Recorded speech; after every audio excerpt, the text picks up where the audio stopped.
बिस्मिल्लाहिर्रहमानिर्रहीम। My name is Mohammad Sajid. आज मैं आपको टाइप्स ऑफ फ्रेजेस के बारे में बताऊंगा कि फ्रेजेस हम अपने सेंटेंस के अंदर क्यों इस्तेमाल करते हैं और इनकी कितनी टाइप्स हैं और इनका सेंटेंस के अंदर फंक्शन क्या होता है और हम इनको किस तरह से पहचान सकते हैं कि ये एक फ्रेज़ है।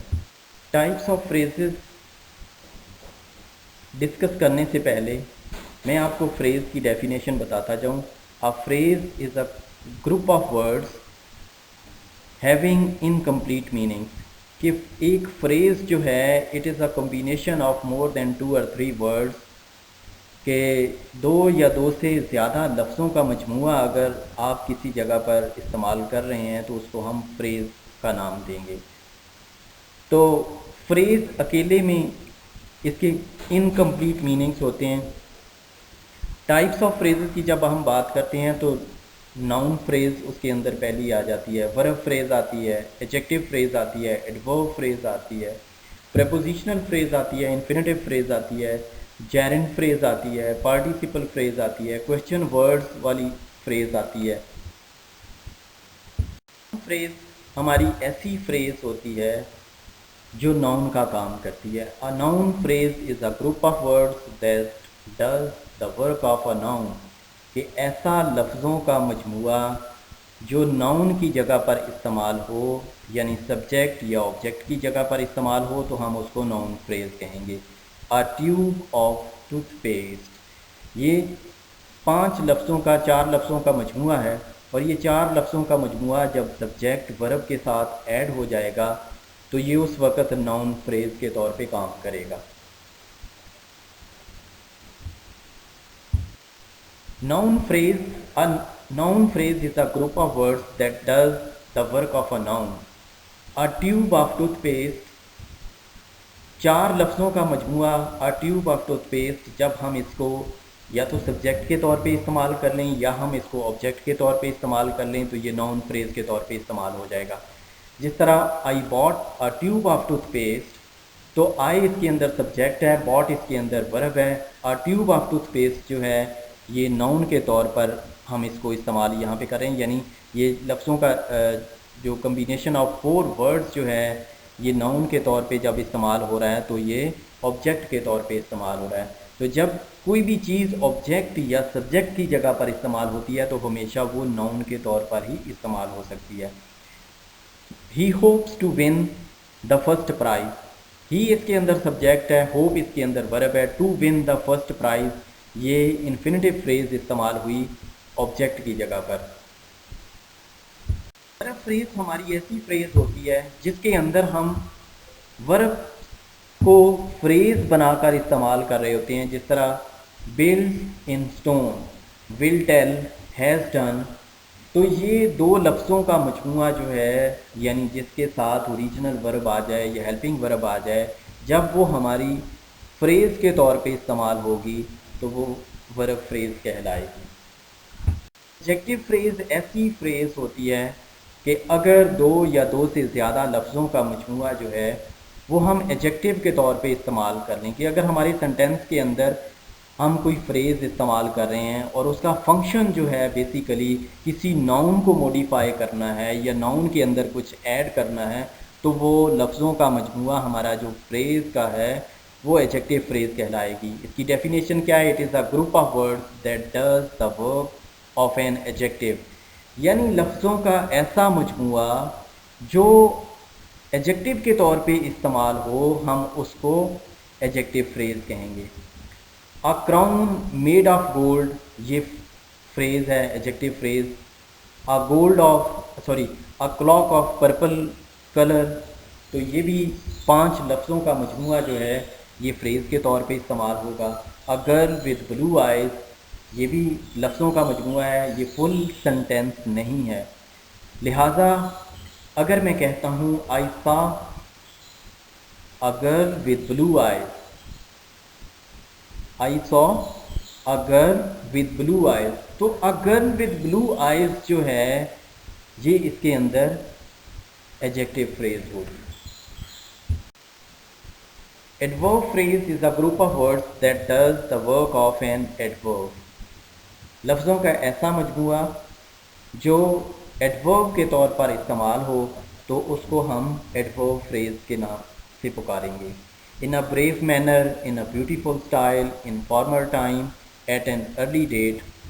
तो एडवर्ब को हम किस तरह से पहचान सकते हैं कि ऐसा लफ्ज़ों का मजमूआ जो हमें किसी के मैनर के बारे में बताए, जो हमें किसी जगह के बारे में बताए, या हमें टाइम के बारे में बताए, या फ्रीक्वेंसी के बारे में बताए, या एडवर्ब ऑफ इंटेंसिफायर के बारे में बताए। तो ये सारी की सारी फ्रेजेस जो हैं वो हमारी एडवर्ब फ्रेजेस होंगी। और एडवर्ब फ्रेज का बेसिकली पर्पज़ क्या है कि it is going to modify our verb, कि जब ऐसा लफ्ज़ों का मजमूआ जो हमारे वर्ब को चेंज करे या उसके अंदर मॉडिफाई कर दे, उसके अंदर तब्दीली पैदा कर दे, तो वो हमारी फ्रेज़ एडवर्ब फ्रेज़ होगी।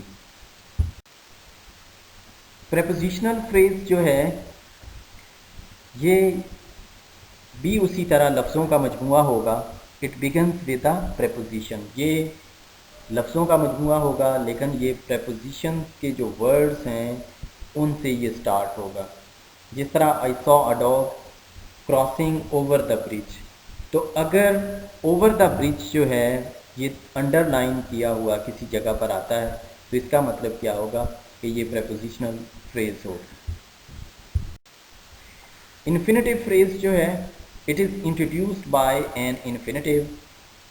In its sentence, it can function as a noun or adjective or an adverb. तो इन्फिनेटिव फ्रेज बनेगी किस तरह से कि जिस तरह हम सादा इन्फिनेटिव बनाते हैं कि टू प्लस फर्स्ट फॉर्म अगर किसी जगह पर आ जाए तो हम उसको इन्फिनेटिव बोलते हैं। लेकिन अगर टू प्लस फर्स्ट फॉर्म के साथ कोई एक दो लफ्ज़ और आ जाते हैं और वो ग्रुप बनकर लफ्ज़ों का ग्रुप मिलकर वो एक फ्रेज़ के तौर पे अगर काम करते हैं तो वो इन्फिनेटिव फ्रेज़ होगी। जिस तरह to win the pool is an unlikely situation of a financial crisis. To win the pool जो है ये इसके अंदर इन्फिनेटिव फ्रेज़ होगी और ये नाउन के तौर पर इस्तेमाल हो रही है और ये हमारी सब्जेक्ट की जगह पर इस्तेमाल हो रही है। जेरेंड फ्रेज़ जो है it is introduced by a gerund or it functions as a noun in the sentence to which it belongs. gerund basically ing form अगर आपकी नाउन के तौर पर इस्तेमाल होती है तो उसको हम जेरेंड बोलते हैं। तो जेरेंड फ्रेज़ अगर उसी इंग फॉर्म के साथ एक दो लफ्ज़ और शामिल हो जाती हैं और वो नाउन के तौर पर इस्तेमाल होते हैं तो उसको हम जेरेंड फ्रेज़ कहेंगे।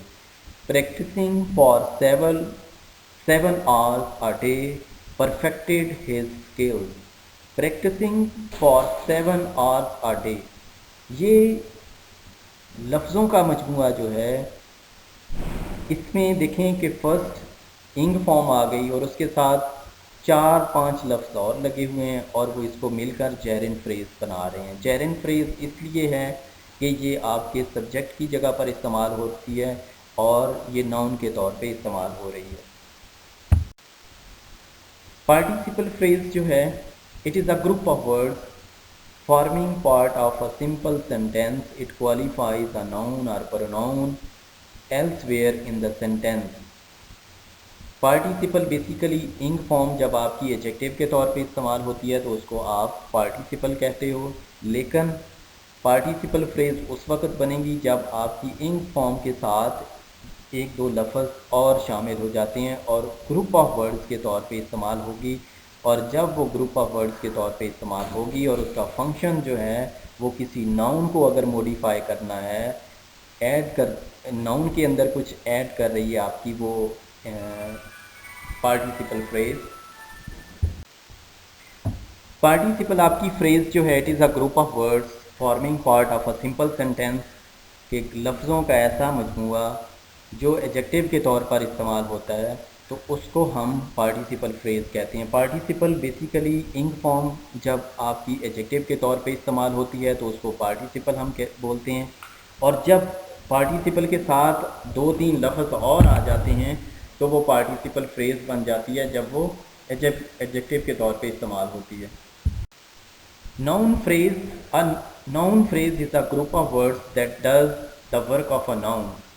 A tube of toothpaste चार लफ्ज़ों का मजमूआ अ ट्यूब ऑफ टूथपेस्ट, जब हम इसको या तो सब्जेक्ट के तौर पे इस्तेमाल कर लें या हम इसको ऑब्जेक्ट के तौर पे इस्तेमाल कर लें तो ये नाउन फ्रेज़ के तौर पे इस्तेमाल हो जाएगा।